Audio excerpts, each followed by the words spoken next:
Well, hey there, welcome to our Road to Easter devotions. My name is Chris, and our title for what we're going to look at today is the triumphant entry into Jerusalem. And I'm going to read from Luke's Gospel, chapter 19, starting at verses 35 through to 40. Let's read that together now.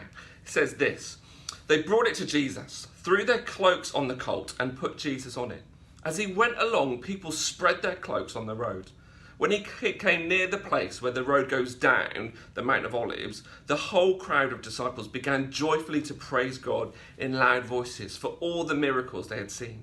Blessed is the King who comes in the name of the Lord. Peace in heaven and glory in the highest. Some of the Pharisees in the crowd said to Jesus, "Teacher, rebuke your disciples." "I tell you," he replied, "if they keep quiet, the stones will cry out." And, you know, the events of this day are quite amazing and quite staggering. And just imagine being there. Imagine being in that crowd as you see Jesus riding in on this donkey, on this colt. What a sight that would have been. But he's this sort of messianic, this king-like figure. Is he the guy who's coming in and he's going to kick out the invading, the occupying Romans? Is he going to restore Jerusalem and Israel to be this great nation again? And the crowd are celebrating and they're cheering and they're laying their cloaks down on the ground, and some people are laying big palm leaves on the ground, and it's a big day of celebration. But what's it like for the religious leaders? Well, they're scared, they're terrified.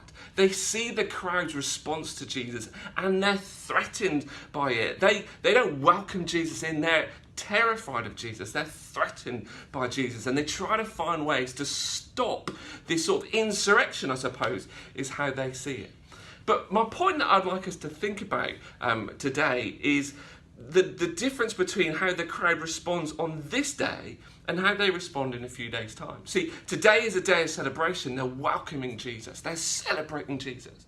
But in a few days' time, they will be demanding that Jesus is executed, and they'll be demanding the release of a guy called Barabbas, a murderer, a criminal instead. What's changed? What's flipped? Well, I think the narrative about who Jesus is has flipped. The crowd on this day are celebrating, they think Jesus is great. And then a week later, they think, well, Jesus needs to be arrested, he needs to be executed. And my point is, so many people in the crowd just go along with the crowd. I wonder if you ever do that. You know, how often do you allow your thoughts and your opinions about whatever it is just to be influenced by what the people around you say? That's exactly what's going on here. Jesus is popular as he enters into Jerusalem, and so the crowd celebrates. But a week later, his popularity is decreased, and people are scared or threatened or not sure about him. And instead of celebrating him, they demand that he's executed. Each one of us has an opportunity to stand before God and basically say, what do we think?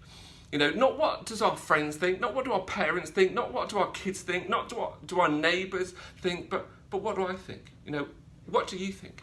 Who do you think Jesus is? Will you welcome Jesus in celebration, or do you think he's somebody to be feared and somebody to be ignored? You know, it's so easy just to go along with the crowd and to follow what everybody else says and to follow what everybody else does.